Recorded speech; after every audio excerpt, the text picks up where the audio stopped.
Assalamualaikum warahmatullahi wabarakatuh.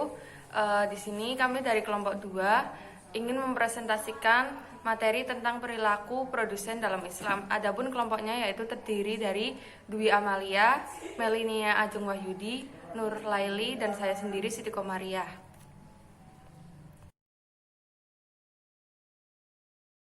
Yang pertama ada definisi produksi. Sebelum membahas definisi produksi, saya akan membahas tentang produsen. Produsen adalah orang atau suatu badan perusahaan yang berperan dalam menaikkan nilai guna suatu barang atau jasa sehingga dapat menghasilkan barang konsumsi untuk memenuhi kebutuhan.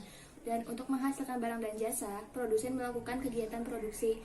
Nah, kegiatan produksi adalah suatu kegiatan manusia dalam menghasilkan suatu produk, baik barang maupun jasa, yang kemudian dimanfaatkan oleh konsumen. Lalu ada definisi menurut para ekonomi Islam. Di sini akan menjelaskan 3 para ekonomi Islam. Yang pertama ada Dr.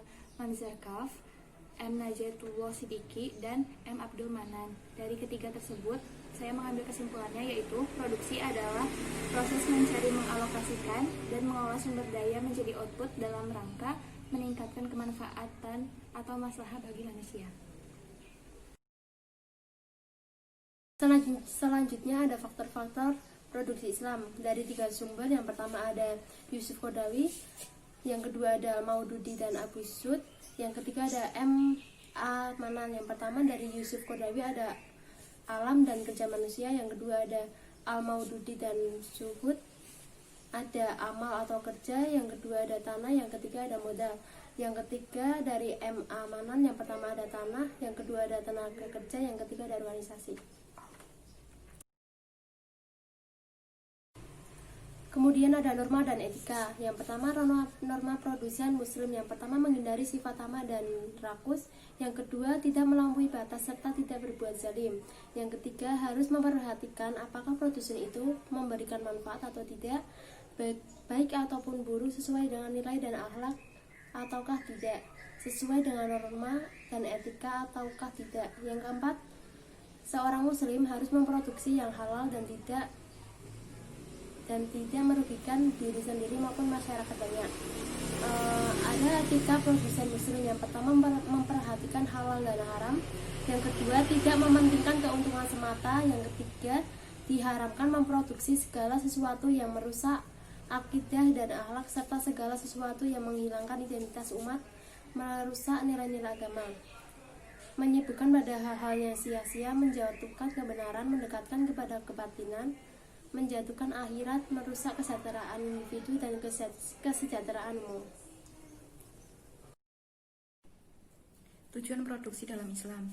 Tujuan produsen dalam mengonsumsi barang dan jasa dalam perspektif Islam adalah mencari maslahah maksimum.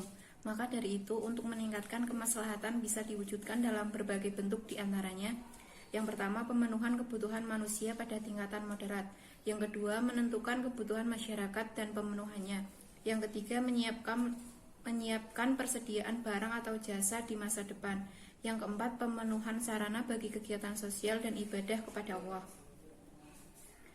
Kaidah dalam berproduksi. Yang pertama, memproduksi barang dan jasa yang halal pada setiap tahapan produksi.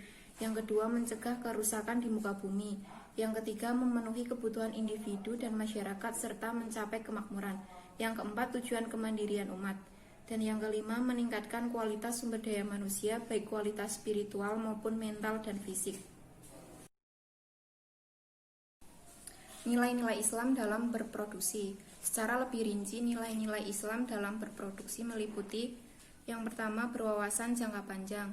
Yang kedua, menepati janji dan kontra, baik dalam lingkup internal atau eksternal.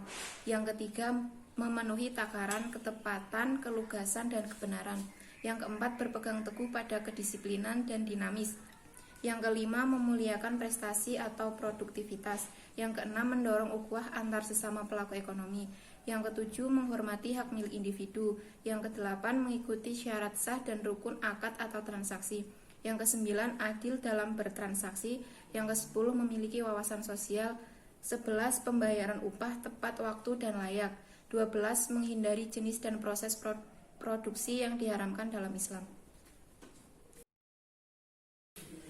Selanjutnya ada prinsip produksi dalam Islam. Yang pertama adalah Tugas manusia di muka bumi sebagai khalifah Allah adalah memakmurkan bumi dengan ilmu dan amalnya. Yang kedua, Islam selalu mendorong kemajuan di bidang produksi. Yang ketiga, teknik produksi diserahkan pada keinginan dan kemampuan manusia. Dan yang keempat adalah Islam menyukai kemudahan, menghindari mudarat dan memaksimalkan manfaat. Cukup sekian presentasi dari kelompok 2. Kurang lebihnya mohon maaf. Wassalamualaikum warahmatullahi wabarakatuh.